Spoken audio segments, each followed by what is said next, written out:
সুইচটা দেওয়ার পরে দেখছি ওয়াশিং মেশিনটা ব্লিঙ্ক করছে, এখানে লাইটটা একবার আসছে একবার যাচ্ছে। সুইচটা দেওয়ার 2 মিনিট 1 মিনিট পরেই দেখি যে হুড় হুড় করে এখান থেকে লাল পিঁপড়ে বেরোচ্ছে। ওয়াশিং মেশিনের ভেতর থেকে নয়, এই যে সুইচ বোর্ডটার ভেতর থেকে যেরকম টেবিলেটটা বেরোচ্ছে। চালানো নয়, সুইচটা দিলাম পরেই দেখি একটু ঠোকাঠুকি করতে, এটা চলছে না, এটা ব্লিঙ্ক করছিল, ঠোকাঠুকি করতেই দেখি যে হুড় হুড় করে লাল পিঁপড়ে বেরোচ্ছে। এখানে পিঁপড়েটার একটা সব কিছুর মধ্যে একটা বড় সমস্যা হচ্ছে পিঁপড়ে। যে কোনো বোর্ডের ভেতরে দেখছি এখানে টেবিলে কিছু রাখলেই ভর্তি হয়ে যাচ্ছে পিঁপড়ে। সেদিনকে ওখানে কিচেনের যে ড্রয়ারগুলো রয়েছে ওদের বিস্কুট না কি রেখেছিল, সঙ্গে সঙ্গে ড্রয়ারে ভর্তি হয়ে গেছে বিস্কুটে পিঁপড়ে। ও ব্রেড,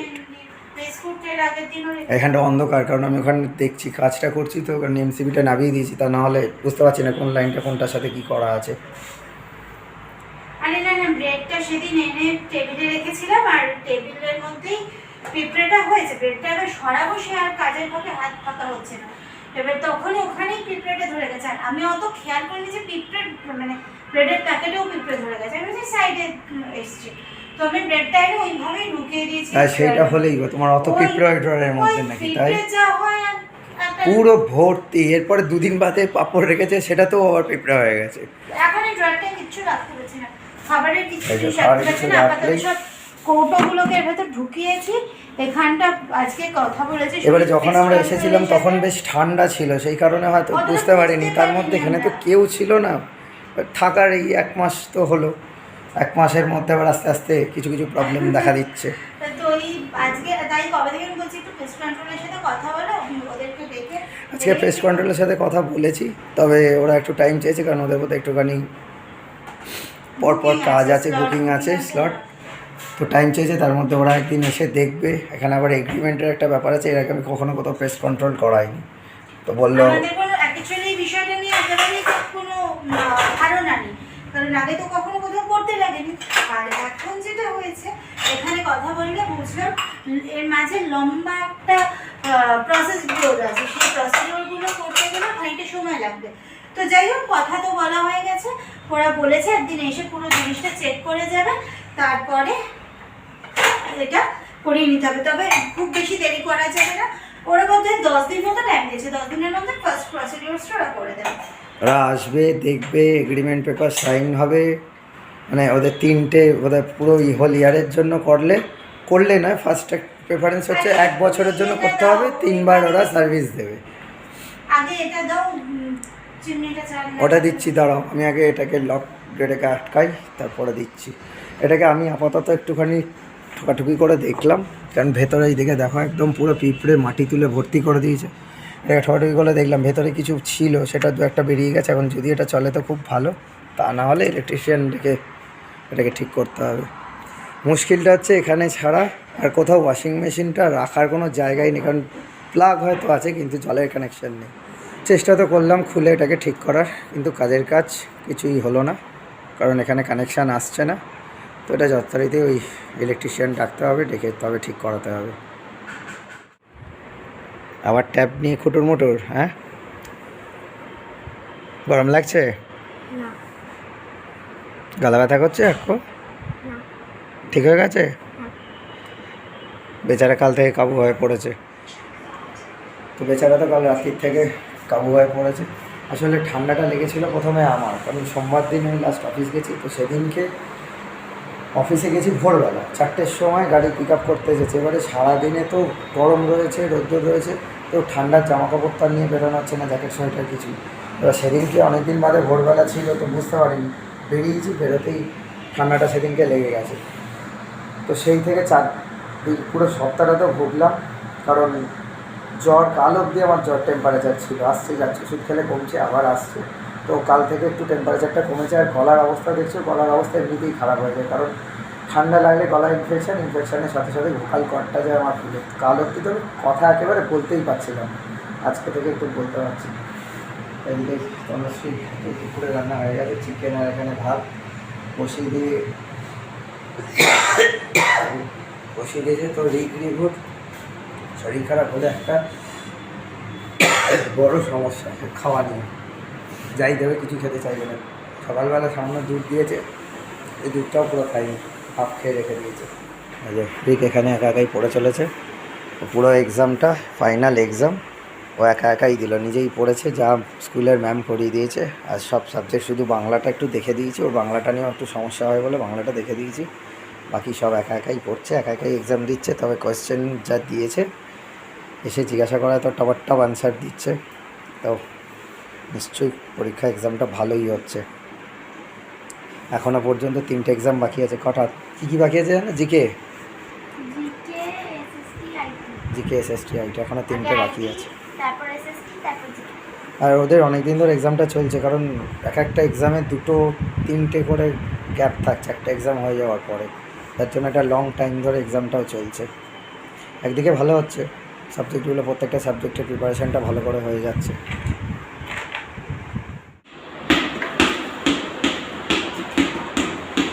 হ্যালো এভরিওয়ান, আবার অনেক দিন পর তোমাদের সাথে আড্ডা দিতে চলে এলাম। বিশেষ কারণ বলবো না, তোমরা জানোই চ্যানেলটার বেশ কিছু পরিবর্তন করলাম। তো সেই গুরুত্বপূর্ণ কাজটার জন্য, এই যে টেকনিক্যাল চেঞ্জগুলোর জন্য এখনও পর্যন্ত আমাদের গুগল বলো, ইউটিউব বলো পারমিশন দেয়নি যে আমরা রেগুলার যে সিস্টেমে কাজ করছিলাম সেটা করতে পারি। অর্থাৎ আমাদের এখনও পর্যন্ত কনফার্মেশন মেল আসেনি। তো যাই হোক, আজ যখন কথা বলছি, তা আজ হচ্ছে 7ই মার্চ, আর বাউন্ডেশন টাইম অলমোস্ট পাস করে এসেছি, আর হয়তো 1-2 দিন লাগবে কনফার্মেশন মেলটা পেতে। কিন্তু যাই হোক, থাকতে না পেরে তোমাদের সাথে আবার গল্প করতে শুরু করে দিলাম। ডাইরেক্ট আগের মতো ডে বাই ডে আড্ডা হয়তো আর করতে পারছি না, কিন্তু ওই যে বললাম, থাকতে পারলাম না, তাই আপাতত মোমেন্টস ক্যাপচার করা শুরু করে দিলাম। অ্যাটলিস্ট কোন দিনটা কীভাবে কাটালাম সেগুলো তো তোমরা দেখতে পাবে। হ্যাঁ, মাঝে হয়তো আরও বেশ কিছুদিন পার হয়ে গেছে, এই কাজটাও করিনি। আসলে রোজই অপেক্ষা করছিলাম এই বোধহয় চলে আসবে, কারণ এই গোটা বিষয়টা করতে 7 থেকে 10 দিন সময় লাগে। আর রোজই ভাবছিলাম আজকে চলে আসবে, কালকে চলে আসবে। তারপর বাড়িতেও কিছু মাঝে একটু আমাদের জ্বর অনেক কিছু, এখন তো সিজন চেঞ্জ, সকলেরই বিভিন্ন রকম, এই একটা সমস্যা ঘরে ঘরে এখন ভাইরাল ফিভার। তোমাদের সকলের ভালোবাসা রিক বাদ দিয়ে আমাদের 3 জনেরই অবস্থা খারাপ, গলা থেকে স্বরও বেরোচ্ছিল না, বুঝতে পারছি এখনও গলা ভেঙে রয়েছে, বসে আছে। তোমাদের ভালোবাসার কথাটা এই কারণেই বললাম, ভালোবাসার আশীর্বাদ। রিকের এক্সাম চলছে, তোমরা তো জানি ওর এক্সাম শুরু হয়েছে, আর একটা এক্সামও বাকি আছে। আজকে ছিল এসএসটি, আর শুধু জিকেটা বাকি আছে মানডে এক্সামটা হলে ওর এক্সাম শেষ। ভীষণ টেনশন করছিলাম, সুনীত আর রিভু, নেক্সট হলাম আমি। এই জাস্ট একটু আমার কথা বেরোচ্ছে গলা থেকে, মাথাটা এখনও যন্ত্রণা ছেড়ে যাচ্ছে, সর্দি একদম বসে গেছে, গাঢ় কফ আসছে থেকে, নাক টানছে, বুঝতেই পারছো, নাক একদম বন্ধ হয়ে রয়েছে। আর সুনীতের তো এখনও গলাটা খুব একটা ভালো, কথা পরিষ্কার এখনও বোঝা যাচ্ছে না, ওষুধ খাচ্ছি। তো যাই হোক, এইভাবেই চলছে। তো আমরা ভয় পাচ্ছিলাম যে রিক যাতে প্রবলেমটা না হয়, কারণ তাহলে আর স্কুল এক্সামের জন্য অ্যালাউ করবে না। স্কুল থেকে স্ট্রিক্ট নোটিশ দেওয়া থাকে, যদি কোনো বাচ্চার কোনো রকম শারীরিক সমস্যা হয়, তাকে যেন যতই যাই হোক, এক্সাম হোক আর যাই হোক, স্কুলে না পাঠানো। তো স্কুল অ্যালাউই করে না, বাড়ি পাঠিয়ে দেয়। তো ওইটাই অ্যানুয়াল এক্সাম আফটার। এর আগে 3টে এক্সাম ওর সেই পড়ে গিয়ে কোমরে ব্যথার জন্য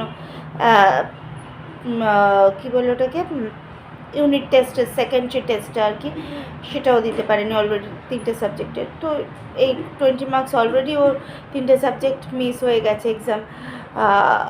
তো এই 80 মার্কসের এক্সামটা দেওয়ার ওর তো খুবই দরকার। তো এইসব নানান রকম চিন্তার মাথার মধ্যে ঘুরছিল। তো ওই কারণেই আর কি বললাম, তোমাদের ভালোবাসায় ও এখনও পর্যন্ত সুস্থ আছে, এবং এক্সাম অলমোস্ট কমপ্লিট, আর একটা বাকি আছে আশা করব। এবং তোমরাও একটু প্রে করো যাতে সুস্থভাবে গোটা এক্সামটা কমপ্লিট করে নিতে পারে, জিকেটা শুধু বাকি আছে। আর আমি এখানে আজকে বসেছি, যদিও দুপুরবেলায় আজকে, কিন্তু এখন দেখো তোমাদের সাথে কথা বলতে বসলাম, আস্তে আস্তে রোদটা ঝলমল করে বেরোতে শুরু করে দিয়েছে। এখানে একটা বেশ সুন্দর রোদের আভাটা আসছে। সকাল থেকে আজকে আকাশের মুখ কিন্তু গোমরা হয়ে রয়েছে। এই জাস্ট এই যে বললাম তোমাদের সাথে, হঠাৎ ফিল করছি আরে আমার বিছানা বা আমার সামনেটা তো বেশ চকচক করছে। এই রোদটা এই সময়টা দুপুরের ঠিক 1টার পর থেকে এই জানলাটাতে একদম কটকটে রোদ ঢুকতে থাকে, জানলা বন্ধ করে দিতে। আজকে জানলাটা খোলা আছে আর এই হালকা রোদের একটু হাসিটা ছুঁয়ে যাচ্ছে। তো তার মানে বোঝা যাচ্ছে তোমাদের সাথে আমাদের বন্ধুত্বটা কিন্তু বেশ স্ট্রং। তো যাই হোক, এখানে আমি বসেছি কিছু রিকেরই কিছু প্রজেক্টের কাজ নিয়ে। প্রজেক্টের কাজ ইন দ্য সেন্স এগুলো না, মাঝে তো তোমরা জানোই এই বাড়ি শিফটিং বা তার আগেও বিভিন্ন রকম কিছু নিয়ে প্রায় 2 মাস ভীষণ একটা সাংঘাতিক সমস্যার মধ্যে দিয়ে গেল।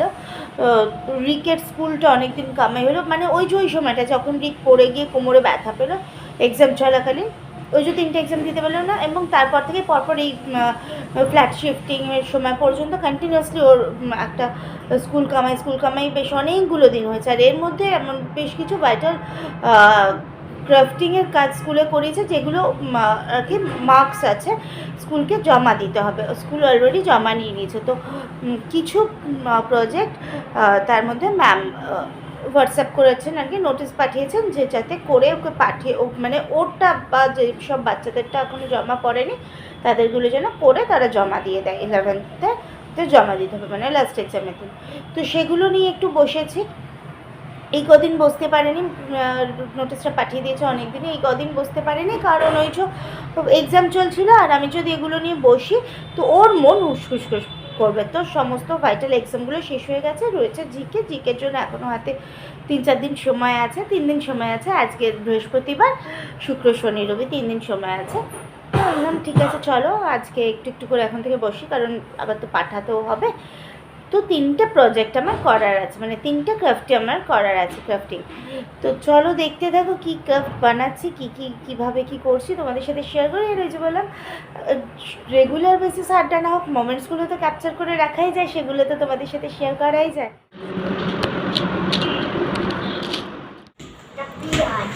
তো সেই দুপুরে তোমাদের সাথে কথা হচ্ছিল রেকের সমস্ত প্রজেক্টের জিনিসগুলো গোছাতে তারপরে একটুখানি চট করে খাওয়া দাওয়া সেরে নিলাম, না হলে একবার কাজে হাত লাগিয়ে দিলে আর কাজ করা যায়, মানে ওঠাটা খুব মুশকিল। আর দেখছো এই কি অবস্থা। 2-3 দিন আগে একটু স্পেন্সার্সে গেছিলাম, আর স্পেন্সার্সে যাওয়ার পথে এখানে একটা ডেকাথলনের শোরুম হয়েছে আকাঙ্ক্ষার কাছে, সেখানে ঢোকা হয়েছিল কি কালেকশন আছে সেটা দেখার জন্য। এবং এই যে ওই বলটা এসছে, এবং এখন মোটামুটি আজকে ওই যে বললাম মেন এক্সামগুলো শেষ হয়ে গেছে, তো এখন এই ঘরটাই আপাতত মাঠ বানিয়ে ফেলেছে। কারণ পার্কে যাবো করে লেখা ছিল, কী করে যাই বলো, এই যে এইগুলো ছেড়ে কি আর পার্কে যাওয়া যায়? কারণ হাতে বেশি সময় নেই, আমার 3খানা জিনিস রেডি করতে হবে, তার সঙ্গে তো বাড়ির সমস্ত কিছু থাকে। তো যাই হোক চলো বসি, এই সমস্ত তো উৎপাত চলছে।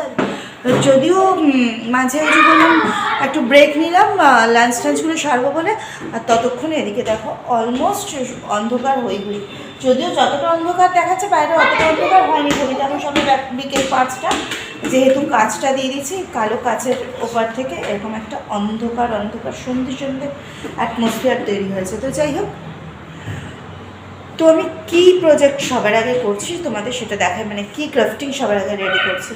সবার আগে করবো একটা পিসবোর্ডের ওপরে, পিসবোর্ড আর তোমাদের তো দেখালাম কী নিয়েছিলাম, কিছু বার্ডস আর এই যে কিছু ক্লে, অ্যাক্রিলিক নয় এগুলো ক্লে ডুল, সেই ক্লেগুলো পাওয়া যায় কালার ক্লে, সেই কালার ক্লে। এটা দিয়ে একটা ফ্লাওয়ার্স গার্ডেন এখানে রেডি করতে হবে। তো কীভাবে করব, তো সবার আগে একটা পিসবোর্ডকে সুন্দর করে গোল করে কেটে নিয়েছি। আর এই যে মাউন্ট বোর্ডটা কেটেছি, পিসবোর্ড নট ইনসাইড, একটা মাউন্ট বোর্ডটাকে গোল করে কেটে নিয়েছি। আর এইটাকে সবার আগে করব স্কাই কালার। এই স্কাই কালারটা আমি বেছেছি ব্যাকগ্রাউন্ড হিসেবে, কারণ এটা যদি একটা লাইট স্কাই কালার করে নিই তাহলে যে ফ্লাওয়ারটা এখানে গার্ডেনটা রেডি হবে সেটা খুব সুন্দর ফুটবে বলে আমার একটা এরকম একটা প্রেডিকশন হয়েছে। তো দেখা যাক কীরকম লাগে আলটিমেটলি গোটা বিষয়টা। তো চলো স্টার্ট করে দিই।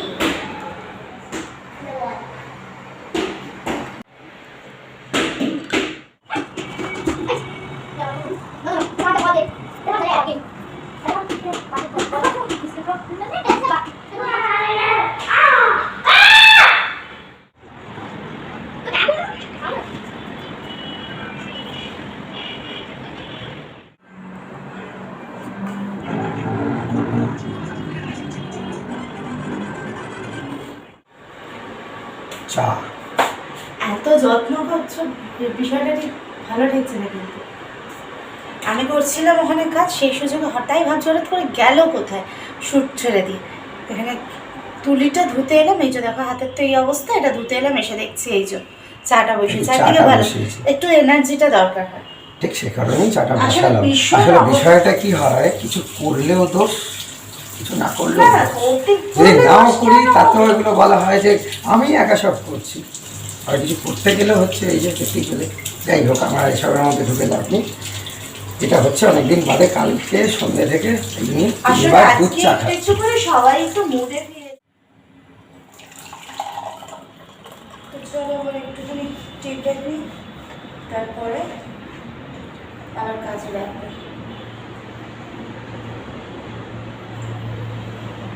মাথাটা যন্ত্রণা হচ্ছে, বেশিক্ষণ মাথা চুলে না কাজ করতে পারছি।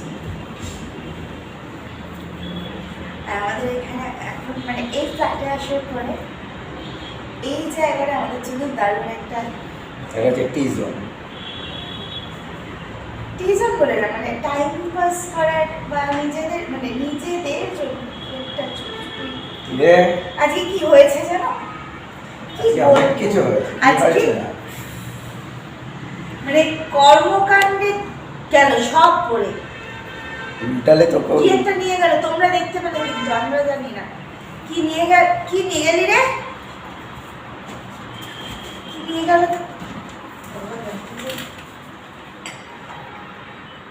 তো যাই হোক, তোমরা দেখেছো কি নিয়ে গেছে, এবার বুঝতেই পারছো তারপর আবার কি হবে।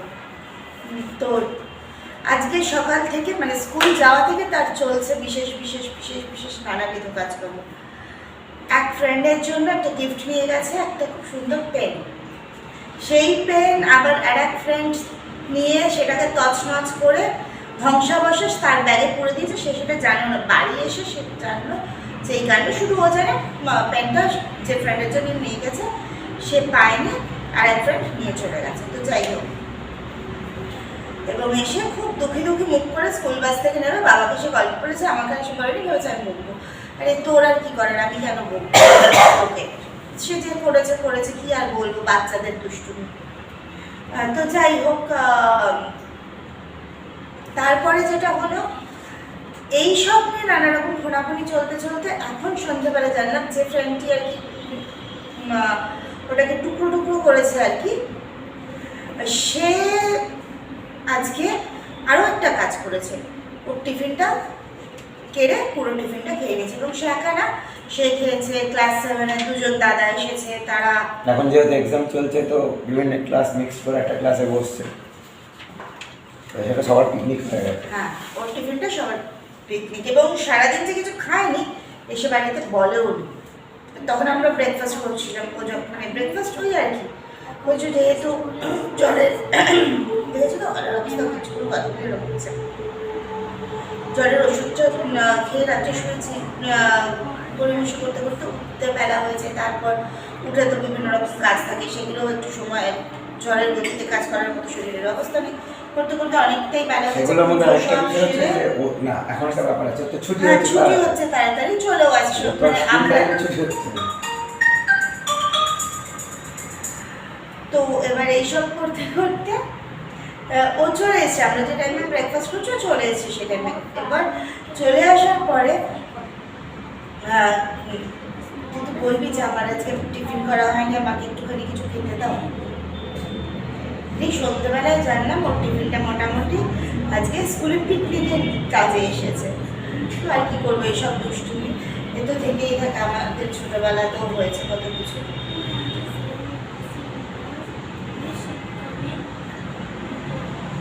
সেই মানে এখন বুঝতে পারছি ছেলে আস্তে আস্তে বড় হচ্ছে।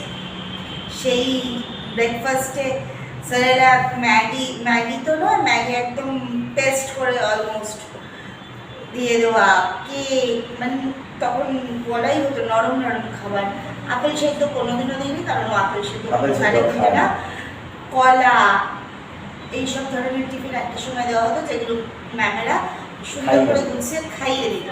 এখন সব কিছু ধরাছোঁয়ার বাইরে চলে গেছে, ছেলে বড় হচ্ছে। শুধু তাই না, দুষ্টুমিগুলো লুকাতেও শিখছে, ছেলে আরো বড় হচ্ছে। সেই সময় সময় কাটাচ্ছিল। চলিয়ে যায় নদীর স্রোতের প্রায়।